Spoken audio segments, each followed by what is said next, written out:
اعوذ باللہ من الشیطان الرجیم، بسم اللہ الرحمن الرحیم۔ ہمارے FM 98.6 کو سننے والے اور یوٹیوب پہ ہمیں LCCI TV پہ سرچ کر کے ہمارے پروگرام کو دیکھنے والے تمام سامعین اور ہمارے ناظرین کو السلام علیکم۔ ہمارے ساتھ اس شو میں جو گڈ مارننگ لاہور کے نام سے ہمارا ڈیلی مارننگ شو ہے اور زندہ دلانے لاہور کے لیے ہم یہ شو لے کے آتے ہیں، اس میں ہمارے ساتھ ہمارے the most senior analyst, column نگار، تجزیہ نگار اور سارا جو ماشاءاللہ ایک ان کے پاس، ہم انڈسٹری کی بات کرتے ہیں نا تو یہ ایک نالج فیکٹری بھی جو ہے نا، یہ بھی ایک بڑی بات ہوتی ہے اگر یہ کسی کے پاس ہو۔ میاں شفقت علی صاحب، السلام علیکم سر، خیریت سے ہیں؟ ٹھیک ٹھاک ہیں؟ میں ابھی آتے ہوئے راستے میں یہی سوچ رہا تھا کہ جو بھی سوالات مجھے آج کل خاص طور پہ آ رہے ہیں نا، اس میں ماشاءاللہ سے یہ اپریسیشن کافی آتی ہے کہ میاں صاحب کو کوئی ایسا سوال کریں جس کا ان کو پتہ نہ ہو، تو ماشاءاللہ جی بہت سارے سوال، کوئی بھی مکمل ذات نہیں ہے سوال اللہ کے، جی بہت ساری چیزیں ایسی ہیں جو آپ بات کرتے ہیں، میں کہتا ہوں جی کل کریں گے، ایسے جیسے IMF کی بات ہوئی، بالکل اور آج آپ نے افغانستان کی بات کر دینی ہے تو اس کے لیے میں نے پہلے تیاری کر کے آیا ہوں۔ مطالعہ جو ہے وہ ضروری ہے، ٹھیک ہے، آپ کو الہام نہیں ہوتا کتابیں پڑھنے سے یا انٹرنیٹ سے ڈھونڈنے سے، ریسرچ ورک ضروری ہے، اس کے بعد ہی آپ کو کچھ بات ایسی ہوتی کہ آپ کر سکتے ہیں۔ بہرحال اس کے لیے ایز یوزول کرکٹ سے جی شروع پلیز کرکٹ کا ذرا تھوڑا سا آپ دینا۔ آپ کی ٹیم انڈیا جو ہے وہ جیت گئی ہے؟ نہیں، میری ٹیم تو خیر نہیں تھی، لیکن ایک میں یہ چاہتا تھا کہ اس کے اندر جو سپائس ہوتے ہیں نا، یہ بالکل ہی وہ بغیر مسالے کے ورلڈ کپ ہوگا تو اس کا فائدہ کوئی نہیں، لیکن اتنا زیادہ سپائس آ جائے گا یہ مجھے اندازہ نہیں۔ میں آپ کو بتاتا ہوں، اگر انڈیا کی ٹیم کا بیک گراؤنڈ دیکھے نا، انڈیا نے سم ہاؤ میچ تو IPL وغیرہ کھیلے ہیں مگر وہ ڈومیسٹک کرکٹ ہے، ٹھیک ہے، وہ ان کی انٹرنیشنل کرکٹ نہیں ہے، ٹھیک ہے، وہ گھر کے بندوں سے کھیلتے رہے، کچھ بندے باہر سے لے آئے، ایگزیکٹلی۔ اب آپ کی ان کو دیکھیں نا، ٹیم اسپرٹ نہیں ان میں، کیونکہ وہ تو ایک دوسرے کے خلاف کھیلتے رہے، انڈیویجول اپنی پرفارمنس دیتے رہے، اور جب ان ایز اے ٹیم کھیلنا پڑا تو وہ ایکسپوز ہو گیا۔ ہم نے تو ہرایا، چلو ہرایا ہی، ہمارے ساتھ دعائیں تھی بالکل، اور اللہ تعالیٰ کا خاص کرم تھا، باقیوں نے جو ہرایا ہے تو وہ بھی کسی بات پہ ہرایا نا۔ افغانستان سے وہ جیت گئے ہیں اور اب ان کے 10 سے 15-20% چانسز ہے کہ وہ سیمی فائنل میں آ جائے، چانس بن گئے۔ اگر نیوزی لینڈ ہار جاتا ہے افغانستان سے، جس کے چانسز بہت کم ہے، تو پھر وہ سیمی فائنل میں آ جائیں گے، اور پھر اگر وہاں سے جیتے تو فائنل میں بھی آ جائیں گے۔ میں ابھی بھی ہوپ فل ہوں کہ یہ سیمی فائنل نہیں کھیل لیں گے۔ دیکھیں، مجھے جو ہے نا سب سے زیادہ دکھ اس بات کا ہوا ہے کہ آج تو ہم نے سیلیبریٹ کرنا تھا کہ چلیں یہ ہارتے اور جان چھوٹتی بیچ میں سے، چلے ہوتا ہے، 2 دن بعد کر لیں گے، کوئی نہیں، اس میں تو وہ دیر ہے درست ہے والا حساب ہے، دیکھتے ہیں، اور اگلا میچ جو ہے وہ بھی انٹرسٹنگ ہو جائے گا تھوڑا سا۔ لیکن ایک چیز جو ہے نا وہ بڑی دکھ دینے والی ہے، اگر جو کرکٹ کو سمجھتے ہیں، جو دیکھ رہے ہیں، جو اس کے ساتھ اپڈیٹ لیتے ہیں ڈیلی بیسس پہ، جنہوں نے میچ دیکھا ہے، کل کا موقع افغان کرکٹ ٹیم کے پاس بہت زبردست ایک چانس تھا کہ وہ اپنے آپ کو ایک انٹرنیشنل فورم پہ منوا لیتے، کیونکہ انڈیا جیسی ٹیم جو اس وقت سٹریس میں تھی، اور جیسے میاں صاحب نے فرمایا ان کا کوئی وننگ ایک کمبینیشن بھی نہیں بنا ہوا تھا، انڈیویجول پرفارمنس کرنے کی دوڑ میں سب لگے ہوئے ہیں، سب کو اپنی اپنی کرکٹ بچانی ہے۔ ایسے موقع کو افغانستان نے مس کیا، اور چہمگوئیاں ہو رہی ہیں کہ پتہ نہیں کل کا میچ جو ہے اس کا کچھ نہ کچھ جو ہے نا کوئی گڑبڑ بھی ہے۔ ایک میں پوسٹ دیکھ رہا تھا، وہ کسی دوست نے شیئر کی، اور بڑی دلچسپ پوسٹ تھی میاں صاحب۔ ایک مفہوم ہے کہ جو رشوت لینے والا اور دینے والا دونوں جہنمی ہے اور جنت میں نہیں جا سکیں گے، تو انہوں نے کہا کل کے میچ میں جو رشوت لینے والا اور دینے والا یہ بھی دونوں سیمی فائنل میں نہیں جا سکیں گے۔ تو اس لیے اب دیکھیں، میچ فکسنگ کی طرف بھی جو ہے نا تھوڑا سا دھیان اس لیے جا رہا ہے، ہم نے شروع سے ان کی ایک جو اسٹریٹجی تھی وہ یہ دیکھی ہے کہ یہ they always play bat first, اور اس کے بعد یہ جاتے ہیں اور اس کو اپنے ٹارگٹ کو جو بھی انہوں نے دیا ہوتا ہے اسپنرز کو ڈالتے ہیں، اور وہ اس کو انہوں نے کل جو کیا ہے نا وہ سارا دنیا نے دیکھا ہے کہ بعد میں آگے چیز کرنے کی کوشش کی ہے، تو اس کا مطلب یہ ہے کہ کہیں نہ کہیں گڑبڑ تھی، اور ٹاس جیت کے یہی تو پوائنٹ ہے جو میں مطلب بتا رہا ہوں۔ اس پہ اگر تھوڑا سا ریکارڈ بھی دیکھیں جی، ریسنٹلی جو میرے پاس ڈیٹا ہے، 86 میچز کھیلے ہیں افغانستان میں، افغانستان کی ٹیم نے 86 میچ کھیچے ہیں، جو بڑی چھوٹی ساری ٹیمیں اس میں شامل ہیں. اس میں سب سے زیادہ اس نے زمبابوے کے ساتھ کھیلے ہیں میچز 12، ٹھیک، بلکہ 18 میچز اس سے آئرلینڈ کے ساتھ کھیلے ہیں اور 14 جیتے ہیں. ٹھیک ہے. اس کے بعد سیکنڈ ہے زمبابوے، 12 کھیلے اور 11 جیتے. ٹھیک ہے. انڈیا کے ساتھ 2 میچ کھیلے ہیں اور کبھی بھی نہیں جیتے وہ، یہ تیسرا تھا جو کل کھیلے. ٹھیک ہے. انڈیا سے وہ آج تک کرکٹ کا میچ نہیں جیتے. ٹھیک ہے. وہ ذہنی طور پہ ان کے دباؤ میں تھے کہ انڈیا کے ساتھ کھیلے. پاکستان سے بھی وہ کبھی نہیں جیتے. پاکستان کے ساتھ بھی 2 میچ ہوئے ہیں، ایک کا دکا میچ ہی ہوئے ہیں بس، ایک یہ ہوا ہے اور ایک پچھلے ہوا ہے. ٹھیک ہے. اس میں سے بنگلہ دیش کے ساتھ 6 کھیلے، 4 جیتے 2 ہارے. اور یہ 7 ویسٹ انڈیز کے ساتھ ہوئے، 3 جیتے 4 ہارے. یہ میجر یہ باقی چھوٹی ٹیمیں کہ کسی سے جیت کے. تو ایک ویسے ٹھیک ہے، آپ میچ فکسنگ کی پاسبلٹی ہو سکتی ہے، مگر ہم تو وہ بات مانیں گے جو ریکارڈ پہ ہے. ہمارے پاس کوئی ثبوت نہیں کہ میچ فکس ہوا ہے یا نہیں ہوا. زوم کرنا ہے وہ انڈین میڈیا جیسے نہ کھیلے کہ جی یہ ہو گیا اور وہ ہو گیا. ہم کہیں گے جی فیکٹ جو ہے وہ یہ ہے کہ انڈیا سے وہ کبھی جیتے نہیں. سر دیکھیں، اگر پاکستان کی ٹیم کی یہ پوزیشن ہوتی اور یہ سچویشن ورلڈ کپ میں ہوتی اور پاکستان اس طرح سے جیتا نا، بالکل، تو اس وقت کھلبلی مچی ہوتی پورے انڈیا میں ان کے میڈیا پہ کہ پاکستان نے پیسے دے کے میچ جیت لیا. دیکھیں بالکل ٹھیک کہہ رہے ہیں. انڈیا اور افغانستان کی آج سے نہیں، صدیوں سے حالات بڑے اچھے ہیں آپس میں، ان کی دوستی بڑی ہیں. اور جو پاکستان درمیان میں تھا، پاکستان سے بننے سے پہلے بھی انڈین ہمیشہ افغانستان کے ساتھ اچھا تعلق رکھتے تھے. اور ظاہر شاہ کے زمانے میں بھی ان کے اچھے تعلقات رہے. تو ہو سکتا ہے انہوں نے دوستی میں یہ ایک دوسرے کو oblige بھی کیا ہو، کیونکہ انڈیا کی ٹیم کا مورائل بہت ڈاؤن تھا. ان کو فوراً ایڈ چاہیے تھی، وہ مل گئی ان کو. لیٹس سی کہ آگے کیا ہوتا ہے. یہ وہی ایڈ ملی ہے جو کل کے میچ میں حفیظ کو ملی تھی. ہاں بالکل ایسے ہی، بالکل ایسے. فیس سیونگ اس کو بولتے ہیں. بوسٹر لگایا، بوسٹر لگ گیا ہے اور وہ اس کو مل رہا ہے. ٹھیک ہو گیا. تو اور دوسرا بھی ایک میچ تھا سر کل، ایک اور جو شاید نیوزی لینڈ کا اور دوسری ایک اور بھی ٹیم تھی، اور انہوں نے جو ہے نا نیوزی لینڈ نے جیت لیا. لیکن اب یہ لگتا ہے یہ ہے کہ نیوزی لینڈ بھی جو ہے نا وہ کھیلے گی، ڈٹ کے کھیلے گی، اور وہ بھی باہر نکلنے کے لیے تیار نہیں ہے. اگر نیوزی لینڈ باہر نہیں نکلتی تو پھر انڈیا باہر نکل جائے گا. وہی بات. ہاں. اور یہ ڈیپینڈ کرتا ہے نیوزی لینڈ اور افغانستان کے میچ پہ. وہ بڑا کروشل میچ ہے. نیکسٹ کروشل میچ جو ہے وہ ہے، اور اسپیشلی میرے لیے انڈیا نکل جائے وہ. نہیں، انشاءاللہ اگلے میچ میں دعا یہی کرتے ہیں کہ آپ کی خواہش پوری ہو اور انڈیا نکلے اور ہماری جو ہے نا ان سے جان چھوٹے. سیکنڈ خبر ہے جی کہ جو پرائم منسٹر صاحب نے اناؤنس کر دی ہے جی کہ جی پٹرول اور مہنگا ہوگا. باقی کہتے ہیں سب چیزیں سستی ہو جائیں گی، صرف پیٹرول کو ہمیں مہنگا کرنا پڑے گا. یہ کیا کس قسم کا بیلنس ہے؟ ان بیلنس سا بیلنس ہے، یہ کیا چکر ہے؟ ایک تو انٹرنیشنل پرائسز بڑھی ہیں پیٹرول کی، مگر کوشش یہ کی جاتی ہے کہ سبسڈی دی جائے تاکہ لوگ افورڈ کر سکیں. اور دوسرے جو اکانومسٹ ہیں وہ یہ کہتے ہیں باقی کو ٹیکس ملے نہ ملے، یہ ٹیکس آپ کو ضرور مل جانا. یہ تو آپ نے پورٹ پہ لے لیا نا کہ یہ بھائی میرا حصہ ادھر کر دو حکومت کا. بالکل صحیح. یہ آسان طریقہ ہے ٹیکس کلیکشن کا. ٹھیک ہے. جو اکانومسٹ کہتے ہیں، میری کئی اکانومسٹ سے بات ہوئی پہلے بھی، جی کیوں اس میں کیوں اتنا ٹیکس ڈال دیتے ہیں. اس وقت 50% ٹیکس تھا اس میں. ٹھیک ہے. ابھی تو 17-18% پہ چل رہا ہے.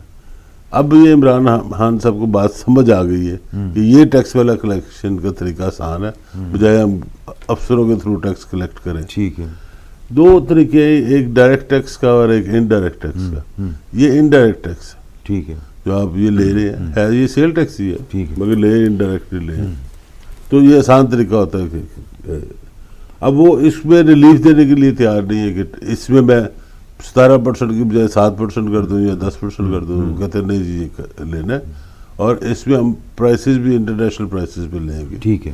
ڈومیسٹک جو ہم پروڈکشن کر رہے ہیں اس کی بات نہیں کر رہے کہ جی اتنی پروڈکشن کر رہی ہے اور اتنا باہر سے لینا پڑ رہا ہے. وہ کوئی اس کی بات کوئی دلیل نہیں دینا چاہتے. وہ کہتے ہیں جی میں ٹیکس لوں. باقی کا انہوں نے جو پیکیج دیا ہے وہ صرف 30% ہے، اور ہر شخص کے لیے نہیں ہے. جو یوٹیلیٹی کارپوریشن سے چیزیں لے گا اس کو 30% چیزیں کم ریٹ پہ ملیں گی، اور وہ 22 کروڑ میں سے 1.5 کروڑ آبادی کے لیے، زیادہ لوگوں کے لیے بھی نہیں ہے. وہ خوش نہیں ہونا چاہیے کہ جی سب کو، کوئی سستی روٹی والا کام نہیں ہے. اچھا اچھا اچھا کہ سب کو مل جائے گی. یہ ان لوگوں کو لائنیں لگیں گی یوٹیلیٹی کارپوریشن پہ، سفارشیں چلیں گی. اور اس کے بعد مزے کی اور بات جو ہے کہ پرائم منسٹر صاحب کی تقریر سے 1 گھنٹہ پہلے یوٹیلیٹی کارپوریشن نے اپنی پریسز بڑھا دی ہیں. یعنی کہ یہ 30% جو ہوگا افیکٹ ایکچولی یہ دوبارہ وہیں پہ آ جائے گا، 15-20% رہ جائے گا، باقی انہوں نے پریسز بڑھا دی. تو یہ ہمارے بیوروکریسی کے کام ہے، انہوں نے یہ کیا. اس سے بھی مزیدار جو خبر ہے وہ جو میں انجوائے کر رہا ہوں، اچھا 821 ارب روپے نیب نے ریکور کیے ہیں. وہ جو کہتے ہیں جی 821 ہم نے ریکور کر. ایک اسٹینڈنگ کمیٹی میں میٹنگ چل رہی تھی، انہوں نے کہا جی 821 قومی خزانے میں نہیں آئے. کدھر گئے؟ اب وہ پیسہ کہاں پہ جا رہا؟ پورے نہیں آئے، تھوڑے بہت آئے، یہ جتنے بھی آئے. اب اس میں سے بات جو نکلنی ہے، اس میں انویسٹیگیشن شروع ہوگی. بات نکلنی یہ ہے کہ ان کے افسروں کے اپنے بیس میں کمیشن ہے. اچھا اچھا، جو ریکوری نیب کا جو آرڈیننس ہے وہ یہ کہتا ہے جتنے پیسے آپ ریکور کریں گے اتنے میں، اس میں اتنے آپ لے لیں گے. 20% ان کا 20% کے قریب یا 15% ہے. تو وہ تو نہیں آنے قومی خزانے میں. وہ نہیں آنے.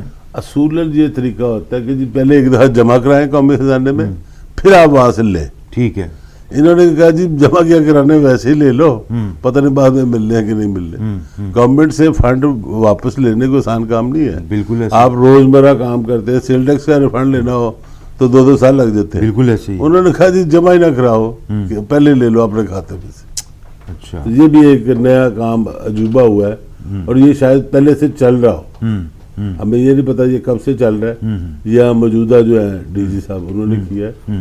میری اطلاع کے مطابق ڈی جی نیب چینج ہو رہے ہیں. ٹھیک ہے. یہاں میں نے سنا تھا کہ جی ایشو ہو گیا لیٹر، مگر ابھی جو پرسوں ہم نے خبر پڑھی تھی کہ ڈی جی نیب چینج کرنے کا اختیار یا اس کو ریٹائر کرنے کا اختیار وہ پریزیڈنٹ کے پاس آ گیا. اس پہ اب ڈبیٹ بھی آج کل میڈیا میں شروع ہوئی ہے کہ یہ کیوں آیا، کیا وجوہات تھی. پرائم منسٹر کے پاس آیا؟ نہیں، پریزیڈنٹ آف پاکستان. اچھا ٹھیک. نکالنے کا اختیار جو ہے ٹھیک ہے وہ پریزیڈنٹ کے پاس ہے. ٹھیک ہے. تو شاید اپائنٹمنٹ بھی ان کے پاس ہی ہے. تو اب یہ دیکھنے والا ہے کہ جی کب ڈی جی چیئرمین نیب کب چینج ہو رہے ہیں. ڈی جی تو ایک سے زیادہ ہوتے ہیں. یہ اب دیکھتے ہیں کہ لیٹس سی کہ یہ کب چینج ہوتے ہیں. لیکن یہ اس سے پہلے جو آپ بات کر رہے تھے یہ نیب کی ریکوری کی، تو یہ اسٹینڈنگ کمیٹی نے پھر ان کو بلوایا بھی ہے اب اگلی ڈیٹ پہ ان کو بلوایا کہ آ کے بتائیں ہمیں کہ کدھر پیسے کیے ہیں. اچھا. تو یہ اتنی مطلب وہ ہے کہ یہ اب نیب کی انویسٹیگیشن اسٹینڈنگ کمیٹی کر لے گی. ہاں دیکھیے جی پارلیمنٹ جو ہے نا وہ سپریم ہے. ٹھیک ہے. یہ اسٹینڈنگ کمیٹی کو اکیلے سے نہیں بنی ہوئی، پارلیمنٹ نے بنائی ہے اسٹینڈنگ کمیٹی. ٹھیک ہے. اور یہ سینٹ میں علیحدہ ہوتی ہے، قومی اسمبلی میں علیحدہ ہوتی ہے، اور یہ بہت پاورفل ہوتی ہے، اور یہ پرائم منسٹر کو بھی طلب کر سکتی ہے. اچھا. سوائے پریزیڈنٹ کے کسی کو بھی طلب کر کے کہہ سکتے جی ہمیں کلیریفیکیشن دے. اتنی ان کی اتھارٹی ہے. اگر کمپیٹنٹ لوگ ہوں بیچ میں کر رہے ہوں کام تو یہ بڑا کچھ ہوتے ہیں. جی بالکل ہوتے ہیں. آپ یہ جو اس کی پبلک اکاؤنٹ کمیٹی ہوتی ہے وہ تو سب کو لینا نظر کر دیتی کہ بتاؤ جی کیا کیا. بالکل ایسے ہی ہے. یہ بڑی دیکھیں ہمارا اسی لیے تو کہتے ہیں کہ پارلیمنٹ ایک سب سے سپریم ادارہ ہے، اور اس کے اندر جو ہے نا یہ اس طرح کی اسٹینڈنگ کمیٹیز اور ہر شعبہ زندگی کے حوالے سے اور ہر ادارے کے حوالے سے گنجائش موجود ہے کہ وہ بہتری اس میں لا سکتے ہیں. اور پچھلے 1-2 دن سے ہم آئی ایم ایف کے متعلق بات کرنا چاہ رہے تھے. جی جی. تو میرے پاس ریسرچ ورک آیا نہیں تھا، اب آ گیا. جی جی. I M F international monetary fund بالکل ادارہ. ٹھیک ہے. 1950 میں یہ ادارہ بنا. ٹھیک ہے. اور ہم بھی 57 میں اس کے ممبر بن گئے تھے. ٹھیک ہے. اور نئے ممبر تھے. تو ہمیں گاہے بگاہے فنڈ کی ضرورت پڑتی رہی. ٹھیک ہے. 58 میں پہلی دفعہ ہم نے فنڈ لیے. اس کے بعد یہ 22 دفعہ ہم ان کے پاس گئے ہیں. ٹھیک. اور یہ یوزلی ریلیف پیکیج دیتے ہیں، بیل آؤٹ پیکیج دیتے ہیں. 2 قسم کے ان کے فنڈ ہوتے ہیں، اور وہ لے کے تو ہم اپنا گزارا کرتے رہے. مگر پہلے فنڈ ہوتے تھے چھوٹے چھوٹے، $2 لاکھ، $4 لاکھ، $5 لاکھ، $1 ملین، $2 ملین. اب اس سے اب سائز بھی ہمارا بڑا ہو گیا. تو سب سے بڑا جو فنڈ لیے گئے وہ یوسف رضا گیلانی کے دور میں لیے گئے، وہ تھے 7.6 بلین کا لون تھا. اچھا ٹھیک ہے. اور وہ اچھا اس میں یہ ہے کہ یہ سارے لون ہوتے ہیں اور آپ نے پے بیک کرنے ہی کرنے ہیں، یہ نہیں ہو سکتا آپ پیسے نیچے رکھ لیں. ٹھیک ہے. اور انہوں نے ایک اکاؤنٹ بنایا ہوتا ہے کہ جی پہلے یہ ایلوکیشن کرتے ہیں، اس کے بعد آپ اس ایلوکیشن میں سے لیتے ہیں. ٹھیک ہے. کئی دفعہ یہ بھی ہوا ایلوکیشن انہوں نے کی ہم نے لیے ہی نہیں، یہ بھی ایک سال ایسا ہوا کہ انہوں نے پیسے رکھے ہمارے لیے، ہم نے کہا جی ہمیں ضرورت ہے. اور کئی دفعہ ہم نے پورے ایگزاسٹ کر لیے، کئی دفعہ آدھے کر لیے، کئی دفعہ 75% کر لیے. تو یہ ایلوکیشن جیسے بینک کرتے ہیں، آپ کے لیے ایلوکیشن کر دیتے ہیں، آپ فیسلٹی اس میں سے یوز کرتے ہیں یا نہیں کرتے، پھر you have to pay back. آپ کو ایک ٹائم فریم ہو جاتا ہے کہ جس میں پے بیک کریں. اس کے بعد جو ایکچولی اس دفعہ IMF کا ہے، آل دو اتنا بڑا لون نہیں ہے، 4 اور 5 بلین ڈالر کے درمیان ہے، اور 1 بلین آپ کو ہر سال ان سے ملتا ہے اور پھر واپس بھی کرنا ہوتا ہے. مگر اس پہ کنڈیشن بہت سخت تھی. اس میں ایک تو یہ کہا گیا کہ انرجی جو ہے اس پہ آپ پرائسز اس کے بڑھائیں گے. ٹھیک ہے. اور انرجی پہ جو غریب آدمی کو دی جا رہی ہے سبسڈی جی اس کو آپ ختم کریں. ٹھیک ہے. یہ دو خاص کنڈیشن تھی. پھر یہ کہا کہ آپ ٹیکسیشن انکریز کریں گے، کہ ٹیکس بڑھائیں گے اور ٹیکس براڈر کریں گے، اور ریونیو بڑھنا چاہیے. یہ نہیں اور اس میں بھی جو سبسڈی دے رہے ہیں وہ بھی نہیں دینی، وہ سیل ٹیکس کے اندر. سیل ٹیکس میں تو ہے وہ ہے نا، سبسڈی نہیں دینی یا نہیں دینی وہ ایک علیحدہ سبجیکٹ ہے، مگر اوور آل وہ کہتے ہیں ٹیکس بڑھنا چاہیے، نیٹ بڑھنا چاہیے. نیٹ بڑھنا. ٹھیک ہے. اس کے بعد وہ کہتے ہیں جی پرائیویٹائزیشن جو ہے نا پبلک اداروں کی وہ آپ کریں، وہ کرنی چاہیے. جیسے کل ہم نے اسٹیل مل پہ بھی بات. جی. مگر جو گورنمنٹ اس وقت کر بھی رہی ہے پرائیویٹائزیشن کے نام پہ، وہ پرائیویٹائزیشن نہیں ہے. جیسے ریلوے میں یہ کوشش کر رہے ہیں کہ جی ہم کریں، وہ ایک سمجھے دھوکہ ہے، جس کو میں بڑے کلیئر الفاظ میں کہوں گا. وہ تو ایک کمرشل مینجمنٹ آپ کسی کو دے رہے ہیں. ٹھیک ہے. آپ کچھ چیز بیچ نہیں رہے، پرائیویٹائز نہیں کر رہے. ریلوے کو بھی وہ کہتے ہیں جی کریں گے سارا کچھ، ہم ٹکٹیں آپ بیچ لیں. ٹھیک ہے. تو آلریڈی ایک ادارہ ریلوے کا ہی تھا پریکس، وہ ٹکٹیں وہ بھی بیچتا ہے، پورے پاکستان میں بیچتا ہے. تو آپ کو پرائیویٹ لوگوں کو کیا ضرورت پڑ گئی کہ ٹکٹیں بیچے گی، آپ خود بیچے. تو اس کے علاوہ جو ہے انہوں نے کہا جی فزیکل ایڈجسٹمنٹ آپ کریں گے، اپنے بجٹ میں جو ہے وہ آپ چینجز کریں گے. تو یہ سارا کرتے رہیں گے، سال کے سال ہم مانیٹر کریں گے اور پھر آپ کو قرض دیں. اس مرتبہ کافی ڈیلے کر کے ہماری جو ہے ڈیلے بھی ہوئی، کمپلائنس بھی ہوا. جس کمپلائنس لیٹ ہوا، یہ ان کی طرف سے بالکل یہ بات کی گئی ہے کہ ہمارے ساتھ جو آپ ڈیل کرتے ہیں اور اس کے بعد پھر آپ اس سے پیچھے ہٹ جاتے ہیں. بالکل ایسے. یہ ایسے ممکن ہے کہ آپ ڈیل کر کے تو اس کی کمپلائنس نہ دے سکیں. جی جیسے آپ نے ڈالر کا جی اس طرح کا ہو جائے گا اور آپ نے منسٹر چینج کر دیا جو کمٹمنٹ کر کے آیا تھا. ٹھیک ہے. تو یہ تو وہ چیزیں نوٹ کر رہے ہوتے ہیں جی کمٹمنٹ اس نے کی، اور ہم اب کس سے پوچھے، اگلا کہے گا جی میں نے کمٹمنٹ کی نہیں. ٹھیک ہے. تو یہ چیزیں ساری یہ نوٹ کرتے ہیں، اور پھر کوارٹرلی ان کے بندے بھی پرماننٹ بیٹھے ہوتے ہیں. ٹھیک ہے. اسلام آباد میں منسٹری آف فائنانس میں 1-2 کمرے بھی انہوں نے رکھے ہوئے ہیں کہ جی یہاں پہ ہم بیٹھ کے مانیٹر بھی کریں گے. مطلب ان کا اصل تو دیکھیں ٹارگٹ یہ ہوتا ہے کہ ہمیں پے بیک بھی کیا جائے. ہاں میں جو ذاتی طور پہ سمجھتا ہوں، اور انٹرنیشنل ایک امیج بھی ہے، IMF ایک طریقہ ہے کسی کی ملک کی اکانومی پہ قبضہ کرنے کا. وہ کیسے؟ آج تک کوئی ایسا ملک نہیں ہے جس نے IMF سے قرضہ لیا ہو اور وہ سکسیسفل رہا. ٹھیک ہے. یہ آپ کے اندر گھس کے ایسے نقصانات آپ سے کرواتے ہیں کہ آپ بعد میں سوچتے ہیں یار کر کے. بڑی مشکل سے شوکت عزیز نے، جو بہت بڑے بینکر بھی ہیں، انہوں نے ان سے جان چھڑا لی تھی. اور پچھلے سالوں میں آپ دیکھیں کہ ہم نے کوئی لون نہیں لیے، مگر سم ہاؤ عمران خان صاحب اس ٹریپ میں پھر پھنس گئے. پہلے انہوں نے کوشش کی کہ جی ہم سعودی عربیہ سے، UAE سے، چائنا سے پیسے لے کے تو اپنا گزارا کر لیں. لون ہی تھا وہ بھی، تو مگر وہ کر نہیں سکے. یہ چیز مان لینی چاہیے کہ PTI کے پاس اچھے اکانومسٹ بھی نہیں ہیں، اچھے فائنانس مینیجر بھی نہیں ہے. وہ انہوں نے اگر اسد عمر سے کوشش کی اس کو لا کے، وہ چلا نہیں سکے. اب ان کو واپس پرانے جو فائنانس کے ہیں شوکت ترین صاحب، ان سے لا کے کر رہے. مگر سکسیسفل ان میں سے کوئی بھی نہیں ہے جو بڑا، جیسے محبوب اللہ اب نہیں ہے ہمارے پاس اور وہ دوسرا نہیں پیدا ہوگا، وہ دوسرا نہیں پیدا ہوگا. تو اس طرح اب شوکت عزیز واپس ہی آئے گا.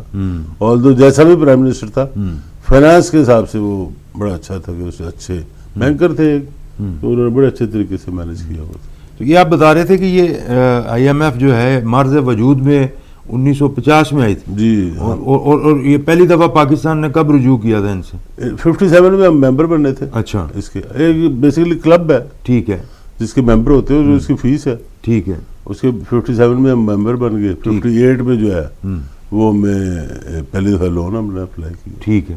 اور اس کے بعد سے پھر ان کے شکنجے سے جان نہیں چھوٹی، نکل گئی تھی ایک دفعہ آپ نے بتایا کہ نکل گئے اور اس کے بعد دوبارہ اب ٹریپ ہو گئے ہیں. پرائم منسٹر صاحب ان کی ایک سٹیٹمنٹ یہ بھی تھی کہ اگر لوٹی ہوئی دولت جو ہے وہ اگر اس میں سے 50% بھی واپس آ جائے تو مہنگائی جو ہے جتنی اس وقت مہنگائی ہے وہ آدھی ہو جائے گی. یعنی کہ پیسے آ جائیں پھر یہ ہو جائے پھر ویسے ہو جائے ایسے ہو جائے. یہ فائنینشیل مینجمنٹ ایسے تو نہیں ہوتے آپ کے پاس؟ اس کے علاوہ کیا مطلب کوئی حل موجود نہیں؟ ایک سائنسدان ہے اس نے کہا جی کہ اگر مجھے کوئی اتنا بڑا لیور مل جائے کہ جو چاند سے زمین تک کا ہو دیکھو تو میں چاند کو اس کی محور سے ہٹا سکتا ہوں. تو مجھے بھی اگر چاند مل جائے تو بھی میں بھی اس ملک کو ٹھیک کر سکتا ہوں. یہ تو وہ حساب بھائی بات یہ ہے کہ چاند لینا کیسے ہے اس کی بات کرے میرے ساتھ.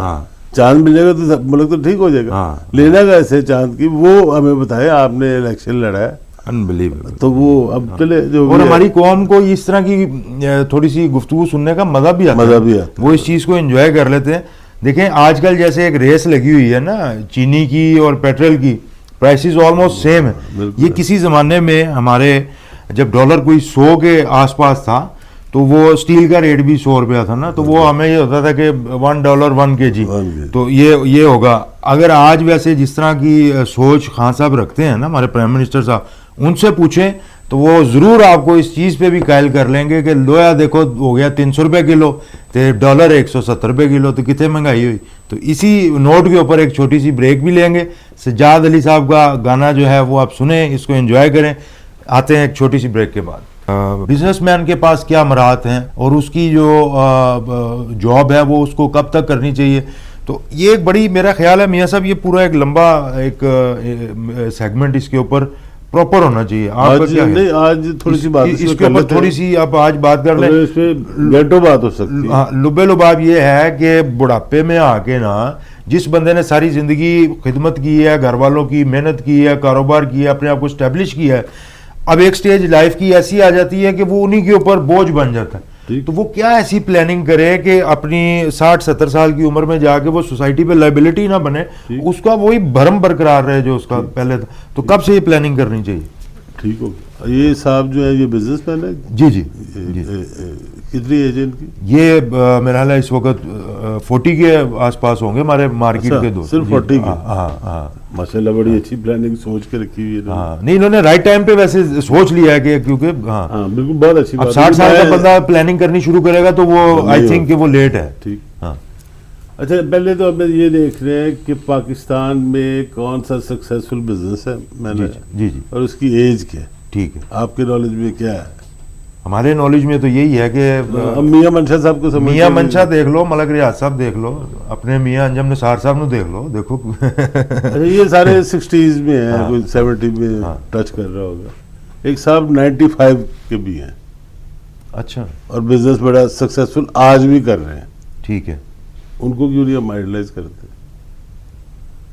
ٹھیک ہے. آج بھی پیکیجز گروپ جو ہے اس کے جو مالک ہیں، ٹھیک ہے، میاں بابر علی صاحب از 95. اور میرا خیال ہے کہ وہ اسکواش بھی بڑی اچھی ہر چیز کھیلتے ہیں. 10 تاریخ کو چیمبر میں آ رہے ہیں، لیکچر بھی دیں گے، ان کی بات بھی سن. اب ان کی اگر آپ صرف بیک گراؤنڈ دیکھ لیں، جب پاکستان بنا تھا نا وہ پڑھنے گئے ہوئے تھے 46 میں پڑھنے گئے تھے امریکہ، اور پاکستان بننے کے بعد آئے تھے 48 میں امریکہ سے پڑھ کے. اور لاہور ان کی شادی میں امریکن پریزیڈنٹ نے بھی شرکت کی تھی. ان کے کلاس فیلو بھی بہت سے ہیں آج بھی جو بڑے بڑے ان کے ہم عمر جو ہیں. کینیڈی کے دور کی بات ہے، کینیڈی آئے بھی تھے. بالکل بالکل. وہ انہوں نے کبھی نہیں کہا جی میں، حالانکہ اور 5-10 سال اور جئیں گے شاید اللہ کرے اور ہم پہ ان کا سایہ رہے. بے شک. انہوں نے ٹیم بنائی اپنی. اچھا. کبھی بھی انہوں نے جو ایکسپیرینس بندہ ہے اپنے سیٹ اپ میں نہیں لیا. فریش لیتے ہیں گریجویٹ. اچھا. اس کو اپنے حساب سے ٹرینڈ کرتے ہیں اور 58 میں ریٹائر کر دیتے. ٹھیک ہے. تمہارے ساتھ 2 سال اور ہے، باہر کہیں کام کرنا کر لو. اچھا. تو 58 میں ریٹائر. اب یہ وہ بینچ مارک ہے جو نارمز جو ہیں وہ ہمارے پوری سوسائٹی میں نہیں ہے کہ یار ہم تو کہتے ہیں ٹرینڈ بندہ آ جائے، میرا ایسا تھا بندہ پٹ رہا ایسا میرا بندہ پٹ لے. وہ کہتے ہیں نہیں، میں ہیرے تراشتا ہوں. Very good. مجھے آپ را سٹون دیں گے تو میں ہیرا تراشوں گا. زبردست. اور وہ پھر ہیرے جو آپ بہت سارے سیٹ اپ میں دیکھیں گے جنہوں نے اپنے کاروبار شروع کیے یا کنسلٹنسی کر رہے ہیں، وہ پیکیجز سے نکلے ہوئے. پیکیجز کا نام پیکیجز ہے، ان کے کام بہت ڈفرینٹ بھی ہیں. ٹھیک. دودھ بھی بیچتے ہیں، وہ ان کی ایگری مچلز بھی ان کی ہے، اور بھی ایک فیملی ہے مراتب علی شاہ کی جس کے آگے بیٹے اور بیٹیاں ہیں جو مختلف ادارے چلا رہے ہیں اور سکسیسفل ہیں. پیپر مل میں اتھارٹی ہے، وہ بابا بلے شاہ پیپر مل انہوں نے لگائی. اور رورل بیک گراؤنڈ ہے، کوئی یہ نہیں ہے کہ ساری عمر شہروں سے پلے ہوئے ہیں، ذمہ دار بھی بڑے ہیں. ہم اگر ان کو آئیڈلائز کریں تو انہوں نے کبھی بھی خود کسی کام میں انوالو نہیں ہوتے. Commercial management, delegation of power, سوال پوچھیں گے جواب لیں گے پورے. یہ ایک سکسیسفل ہمارے پاس یہ ان کو فالو کر سکتے ہیں، ان کو بلا سکتے ہیں، ان سے سیکھ سکتے ہیں. ان کی سیریز آف لیکچر ہو سکتے ہیں، وہ کوئی ایشو. پھر رزاق داؤد صاحب ہے ہمارے بالکل، وہ بھی بڑے ویسے ایکٹیو بھی ہیں. رزاق داؤد صاحب جب ڈیسکون انہوں نے سکسیشن میں لی اور اس کے بعد ڈیسکون انہوں نے خود بنائی، داؤد گروپ جو تھا انہوں نے سکسیشن میں لیا. ڈیسکون کی وہ میٹنگ سال میں صرف ایک دفعہ کرتے ہیں، ٹوٹلی پروفیشنل مینجمنٹ. سال میں ایک دفعہ کہتے ہیں جی میں نے یہ اتنی انویسٹمنٹ کی، 10% مجھے پروفٹ دے رہے ہو کہ نہیں دے رہے. ان کا جو سی ای او کہتا ہے جی میں نے آپ کے لیے 20% رکھا ہوا. ٹھیک، دیٹس آل. اور ڈیسکون ایک نہیں ہے، ڈیسکون آلموسٹ بڑے بڑے ملکوں سب میں ہے. ڈیسکون یورپ علیحدہ ہے، ڈیسکون سعودی عربی علیحدہ ہے، ڈیسکون یو اے ای علیحدہ ہے، ڈیسکون کویت علیحدہ ہے. ہر ملکوں میں انہوں نے بنائی ہوئی ہے اور اس کے سی ای او بھی علیحدہ. سی ای او اپنی طرح خود ڈیسائیڈ کرتا ہے کہ میں نے کیا تنخواہ ہے. پروفیشنل مینجمنٹ کی وہ بھی 70+ ہے، کوئی 80 کے قریب ہو گئے. اور ساتھ والنٹیئر کر رہے ہیں گورنمنٹ آف پاکستان کے ساتھ کہ میں نے پاکستان کے لیے بھی کچھ کرنا. پہلی دفعہ نہیں آئے، دوسری تیسری دفعہ آئے، پہلے بھی منسٹر رہ چکے. جب ابھی اگر کوئی ایکسپرٹ شخص ہے پی ٹی آئی میں تو رزاق داؤد صاحب ہے، جن کے تجربہ بھی ہے، مگر وہ بھی کسی حد تک بے بس ہے. وہ ایک دفعہ پرائیویٹلی بیٹھے ہوئے تھے، وہ کہہ رہے تھے جی میں چاہتا ہوں raw material, industrial raw material پہ کسٹم ڈیوٹیاں ختم ہو جائیں جو میں نہیں کروا پا رہا. اب انہوں نے کوئی اپنے لیے تو نہیں کروانی نا، انہوں نے تو پورے ملک کی انڈسٹری چلانے کے لیے کر رہے ہیں. اگر را مٹیریل آپ کا زیرو ہو جائے گا تو آپ کی پروڈکشن یہاں پہ شروع ہو جائے گی، بہت ساری فیکٹریاں اور بھی لگ سکتی. تو ان صاحب سے جو آپ کے دوست ہیں مارکیٹ کے، ان کے ساتھ ہم علیحدہ میٹنگ بھی کرنا چاہیں گے. تو آپ آج پلان کریں اور اپنے ساتھ، ضروری نہیں آپ کے اپنے بچے ہوں جن کو آپ نے ٹرین کر کے اپنی ٹیم میں لانا، دوسرے کے بچے بھی آپ کے بچے ہیں، ان کو ملازم بھی رکھ سکتے ہیں، کوئی ایشو نہیں ہے. مگر اس میں سب سے پہلے سنسیریٹی کیسے شامل کرنی ہے کہ وہ آپ کے ساتھ کسی طریقے سے دھوکہ نہ کہیں کر جائے. آپ کے ہوتا پتہ کہ میں 100 روپے ٹیکس بچانے کی خاطر اپنا 1000 روپے گوا لیتا ہوں. ٹھیک ہے. اکثر آپ نے سنا ہوگا مارکیٹوں میں اسپیشلی ہوتا ہے کہ وہ ریکوری پہ گئے، اورائی جنہوں کہتے ہیں تو اتوں بدل لے، اتوں پیسے لے کے تو گھر ہی چلا گیا، آیا ہی نہیں واپس. وہ ہی نہیں آیا واپس جن نے ریکوری کی. اب کیوں ہم نے بندہ بھیجا ریکوری کے لیے، بینک میں پیسے نہیں منگوائے. یہاں پہ یہ بھی ہوا کہ بینکوں میں بھی پیسے آئے تو جلدی رسید اگلے نے پیش کر دی کہ جلدی ہو گئی، کیونکہ ہم سسٹم میں نہیں آئے. اگر ہم اب آپ یہ دیکھیں پیکیجز پہ کبھی کوئی ایسی بات، یہ ڈیسکو لے لے، بڑی کمپنی کو بھی لے لے، کبھی ایسا اسکینڈل نہیں آیا کہ پیسے لے کے بھاگ گئے. کیونکہ انہوں نے سسٹم ایسے بنائے ہوئے کہ پیسے اکاؤنٹ میں آنے اور وہاں سے جانے، اور ایک پروسیجر ہے اکاؤنٹس والوں کو بھی بیچ میں شامل کرنا ہے. انٹرنیٹ سیٹھ والا نظام نہیں نظر آئے گا ان میں کہ سیٹھ نے جیب میں سے پیسے نکال کے دے. پراپر ایک پروفیشنلزم ہے، ایچ آر ڈپارٹمنٹ. وہ آپ آج کر لیں، آپ 10 سال بعد کر لیں.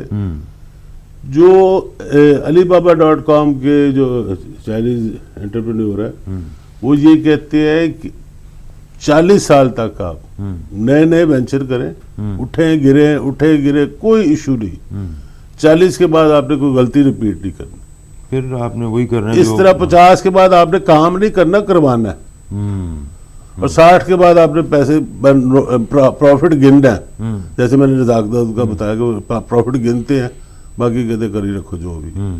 تو یہ اور کوئی نیا ہم نے ویل تو نہیں انوینٹ کرنا نا، جو سکسیسفل لوگ ہیں ان کو فالو کرنا، کوئی ایشو نہیں. جیک ما کی جو ہے بات آپ کر رہے ہیں نا، وہ بڑا یعنی کہ وہ چائنا میں وہ بڑا اس کی موٹیویشنل جو ایک وہ ہے، یہ سٹوری بڑی سکسیس سٹوری ہے. وہ کہتے ہیں کہ میں جہاں کہیں بھی گیا ہوں زندگی میں ریجیکٹ ہی ہوں، بالکل اسکول میں بھی فیل ہوتا رہا، کہیں جاب کے لیے اپلائی کیا، تو بہرحال ہمت نہیں ہارنی چاہیے اور بندے کو کوشش اس کے اوپر جی کریں گے انشاءاللہ تعالیٰ. یہ بڑا انہوں کو کسی نے یہ کہا کہ یار آپ کے علی بابا میں فراڈ بڑے ہوتے ہیں، انہوں نے آگے سے جواب دیا 100 ملین کلائنٹ ہے میرا، تو 1% بھی لگاؤ تو 10 لاکھ تو پھر بھی فراڈ ہی بن جاتے ہیں. صحیح ہے، تو 1% تو معمولی ہے وہ تو دیکھیں تھوڑا بہت ہیرا پھیری جو ہے نا وہ تو. اچھا سر، ایک سوسائٹی کے اندر جو ہم دوبارہ سے پے بیک کرنے کی جب بات کرتے ہیں، جو ہماری سوشل رسپانسبلٹی ہے اور ہماری کوشش یہ ہے کہ سوسائٹی کے اندر بہتری کسی بھی طریقے سے لائی جا سکے، اور کسی ایک شخص کی زندگی بھی آپ کی گفتگو سے جب مستفید ہوتی ہے تو بدل جاتی ہے، تو یہ بھی بڑی کامیابی ہے. آج کل جو حسد کا ایلیمنٹ ہے، کسی کو کامیاب ہوتا ہوا دیکھ نہیں سکتے ہیں اور یہ سمجھتے ہیں کہ شاید میرے سے ہی لوگ حسد کرتے ہیں. میں یہ سوچنے کے لیے یا اس چیز کو ماننے کے لیے تیار نہیں کہ میں بھی لوگوں سے حسد کرتا ہوں. تو یہ حسد دراصل ہے کیا چیز، یہ کیوں ہوتا ہے، اس سے جان کیسے چھڑائی جا سکے؟ بات پھر وہیں پہ پہنچ جاتی ہے، تھوڑا سا ڈاؤٹ جا کے ڈالتا جا کے. یہ کل جب آپ نے مجھے جاتے جاتے کہا کہ صبح ہم اس ٹاپک پہ بات کریں گے، جی جی، تو میں نے تھوڑی جی اس پہ اسٹڈی کی. جی جی، تو مجھے جو سب سے اچھا اسٹیٹمنٹ ملی اس پہ وہ میں پڑھ دیتا ہوں. پلیز. اشفاق احمد کو کسی نے کہا، انہوں نے کہا کہ میں نے پوچھا بابا جی حسد کیا ہے. اشفاق احمد نے بابا جی سے پوچھا کہ حسد کیا ہے. انہوں نے کہا رب کی تقسیم سے اختلاف کرنا. Very good. کہ جو لوگ رب کی تقسیم سے اختلاف کرتے ہیں وہ حسد کرتے ہیں. وہ حسد. اگر میں مان لوں کہ راج صاحب مرسیڈیز پہ آتے ہیں تو میں سائیکل پہ آتا ہوں تو اٹس آل رائٹ. مجھے سائیکل دی ہے میں اس پہ شکر کروں، اس کو مرسیڈیز دی ہے اس سے شکر. جب میں اختلاف کرنا شروع کر دوں کہ مجھے کیوں نہیں مرسیڈیز دی، میں کیوں نہیں پرائم منسٹر بن گیا، میں کیوں نہیں وزیر بن گیا، یہ اللہ تعالیٰ کی تقسیم سے اختلاف ہے. اگر میں یہ کروں کہ جی میں شکر گزار ہوں اللہ تعالیٰ، تو نے مجھے 2 ہاتھ بھی دیے ہوئے ہیں، 2 پاؤں بھی دیے ہوئے ہیں، بہت سارے کو تو یہ بھی نہیں دیا ہو، میں شکر گزار ہوں گا نا، تو پھر حسد ختم ہو جائے گا. ٹھیک ہے. تو یہ ایسی چیزیں جو آپس میں کراس بھی کرتی ہیں. اچھا، وہ کیسے؟ اگر آپ شکر نہیں کر رہے تو حسد ہے. حسد ہے، بالکل ٹھیک. یہ ملٹیپل افیکٹ ہو رہا ہے نا. ٹھیک ہے، ٹھیک. اگر میں شکر کر رہا ہوں تو حسد آئے گا نہیں، وہ آ ہی نہیں سکتا. آ ہی نہیں سکتا. اس کو اگر آپ نے کیاری بھی مارنا ہے اس بوٹی کو تو شکر کیا اگر، بالکل ٹھیک ہے، تو کبھی حسد نہیں آئے گا. وہ کبھی بھی نہیں آئے گا. اور اچھا اس کے بعد کیا ہے، جس کو قرآن کی آیت یہ ہے کہ جس کو میں نے جتنا دیا ہے اتنا میرے حساب لینا. اور کیا تم یہ سمجھتی ہو کہ ایک اندھے والے سے اور ایک آنکھوں والے سے میں برابر حساب لوں گا؟ نہیں، میں بہت انصاف کرنے والا ہوں. سب کی علیحدہ علیحدہ. اور ایک اندھے سے کیا اندھے والے صاحب ہوگا نا؟ بالکل آپ صحیح بجا فرما رہے ہیں کہ اس نے بہت سارے گناہ کیے ہی نہیں، دیکھے ہی نہیں، اس کو پتہ ہی نہیں یار. وہ تو وہ گناہ کرے گا جو آنکھوں کے علاوہ ہوتے ہیں. بالکل ٹھیک ہے. اور اس سے ویسا صاحب جس کے پاس جتنا مال زیادہ ہے، جس کے پاس جتنی شہرت زیادہ ہے، جس کے پاس جتنی عزت زیادہ ہے، اتنا بڑا حساب. اگر آپ یہی سوچنا شروع کر دیں کہ میرا حساب روز حشر والے دن کتنا بڑا ہوگا، مجھے تو اللہ تعالیٰ نے کیا کچھ دیا ہوا ہے، میں چیمبر میں بیٹھ کے لیکچر دے رہا ہوں پورے لوگوں کو، سب کو تو نہیں دیا ہوا یہ، اور میرا حساب بھی اتنا ہوگا کہ تم نے یہ بات کی تھی تو یہ بات تو غلط تھی جو تم نے کر دی تھی. بالکل ٹھیک. اس کا حساب ہونا. کمیونیکیشن کا یہ طریقہ ہم دونوں کے پاس ہی ہے نا. ایسے ہی ہے. اور ہمارا حساب بھی زیادہ ہے. حساب بھی زیادہ. جو چیزیں ہمارے پاس نہیں ہے اس کا حساب ہے ہی نہیں. بالکل ایسے. اس کا مطلب یہ ہے کہ یہاں پہ پھر ایک سوال اور بھی جو نکلتا ہے وہ یہ ہے کہ جیسے آپ نے فرمایا کہ اندھے کا یا بہرے کا اور جو بھی معذوری ہے اس کا مختلف انداز سے جو ہے وہ حساب ہوگا. تو اگر ہم یہ دیکھیں جب شکر کی جب بات آتی ہے تو یہ بھی تو حساب نہیں ہوگا کہ آپ اس وقت جب ہٹے کٹے تھے, آپ کے ہاتھ پاؤں سلامت تھے, آپ چلتے پھرتے تھے اور لاکھوں لوگ ہسپتالوں میں پڑے ہوئے تھے, آپ اس وقت بھی ناشکری کر رہے تھے, تو اس کی بھی پھر پکڑ ہوگی. بالکل یہ بات تو اس میں سے یہ ناشکری تو اللہ تعالیٰ کو پسند ہی نہیں ہے. اللہ تعالیٰ کہتا ہے میری تعریف کرو اور مجھ سے مانگو اور میرا شکریہ ادا کرو. لیکن ہم شکر ادا کرنے پہ آمادہ کیوں نہیں ہوتے؟ اس کی کیا؟ ہم تو یار میں آپ کو کہوں گا نا جو اینک پکڑانا میں اس کا شکریہ بھی ادا نہیں کروں. یہ تھینک یو تو ساڈے وچ ہے ہی نہیں نا, پرابلم ہے نا. نہ اسمائل کسی کو دیکھ کے کرنی ہے, نہ کسی کو سوری بولنا ہے, نہ کسی کو تھینک یو کرنا ہے. یہ ویسے ویسٹ کے اندر یہ چیزیں پائی جاتی ہیں. اچھا بس مزے کی کیا بات ہے, ویسٹ نے کو یہ چیزیں ایجاد نہیں کی. ٹھیک ہے, مجھے بڑا اچھا لگتا ہے سویڈن, ناروے, یہ میں اکثر اگر یورپ جاؤں تو یہاں پہ ضرور جاتا ہوں. میں نے اسٹڈی کی یار یہ لوگ اتنے میچور کیوں ہیں. ٹھیک ہے, میں نے ایک گورے کے ساتھ بات کی, میں نے کہا یار آپ کی سوسائٹی بہت امپروو کر گئی ہے. اور میں خود کہتا ہوں کہ وہاں پہ اسلام کی روایات ہیں, اسلام نہیں. بالکل ایسے اسلامک معاشرہ ہے, اسلام نہیں. انہوں نے آگے سے پتہ مجھے کیا جواب دیا, انہوں نے کہا یہ تو اوبر لا ہے. Very good. میں نے کہا اوبر لا کے رہا عمر, حضرت عمر ان کا لا, یہ سارا ہم نے جتنا لا بنایا ان کی ٹیچنگ پہ بنایا. تو وہ برابری یہ وہ ہر چیز انہوں نے اسلام سے لی ہوئی. انہوں نے کہا جی ضرور آپ ٹھیکیدار تو نہیں ہے نا اسلام کے, ہم کوئی چیزیں لے سکتے, آپ ہم سے لے لیں. یہ ٹوٹل جو آپ کو نظر آ رہا ہے آج کا یورپ, یہ اس میں بیسک جو آپ کو اسلام کی ریفلیکشن نظر آئے گی. اسلام کی اس سے بڑی ریفلیکشن کیا ہوگی کہ دیکھیں صفائی نصف ایمان ہے, آدھا ایمان تو وہیں پہ پورا ہو گیا. بالکل. تو باقی جو چھوٹی موٹی جو ایکٹیویٹیز وہ کرتے ہیں, جو چیزیں ان کے اندر پائی جاتی ہیں, تو بالکل آپ نے ٹھیک فرمایا کہ وہ صرف کلمہ نہیں پڑھا, باقی ساری چیزیں ان کے اندر. تو یہاں پہ جو حالات ہیں صفائی کے وہ آپ کے سامنے آئے. یہاں پہ دیکھیں جو لوگ انڈیا گئے ہوئے ہیں وہ اگر کمپیئر کریں تو ہم بس صاف ستھرے ان سے ہیں. اگر آپ بیماریاں دیکھیں نا جو انڈیا میں پھیلتی ہیں یا پھیلی ہوئی ہیں اس وقت, وہ پاکستان میں اتنی شدت سے نہیں ہے. صرف اسی وجہ سے چلو اسی 50% 25% صاف ہیں نا ہم. چلیں الحمدللہ روز نہا لیتے ہیں, نماز پڑھتے ہیں, 5 وقت وضو کرتے ہیں, تو اس کا بھی بڑا جو ہے نا وہ آتا ہے. لیکن میں یہ سمجھتا ہوں کہ ہمیں رول ماڈل جو ہے نا وہ تو پھر یورپ کو دیکھ کے یا ان کو دیکھ کے انہیں کو بنانا چاہیے اس معاملے میں. کبھی نہ کبھی اس لیول پہ جائیں. میں بتاتا ہوں, ایک ڈاکومنٹ ہے میگنا کارٹا, جو پہلا ڈاکومنٹ سائن ہوا تھا کنگ اور عوام کے درمیان کہ آپ ہمیں یہ رائٹ دیں گے اور یہ کریں گے اور وہ ہم اس کے بدلے یہ کریں گے. اسی میں ایج ہوگی 1000 سال 1200 سال میں. کبھی کسی نے جو 14 سال 100 سال پہلے ایگریمنٹ ہوا تھا یہود میں اور مسلمانوں میں, اس کا ذکر نہیں کیا. وہ پہلا ایگریمنٹ تھا. اچھا, جو ہم کہتے ہیں میثاق مدینہ ہے یا جی جی جو یہودیوں کے ساتھ حضور صلی اللہ علیہ وسلم نے کیا تھا, وہ پہلا ریٹن ایگریمنٹ تھا جو کسی بھی دو قوموں کے درمیان. ہم نے اپنی چیزوں کو پروموٹ ہی نہیں کیا. ہم شاید شائع ہیں کہ جی حضور صلی اللہ علیہ وسلم کا اگر یہ دیں گے تو اور کچھ چیزیں باتیں شروع ہو جائیں گی. اس کو پروموٹ کریں گے یار, ہم نے دیے ہیں رائٹس دیے ہیں اپنا منورٹیز کو, اسلام نے یہ چیز لائے ہیں. یہ تو آپ جو امریکہ والے بات کرتے ہیں کالوں کو وہ دیے انہوں نے رائٹس, تو 100 سال بھی نہیں ہوا. تو ہم نے 1400 سال پہلے رائٹ دے دیے تھے بالکل ایسے نان مسلم. اور جو اس وقت جو جوڈیشلی تھی انہوں نے مسلمانوں کے خلاف فیصلے کیے ہوئے یہودیوں کے حق میں, کیونکہ وہ میرٹ پہ فیصلے تھے, انصاف کا بول بالا. Very good.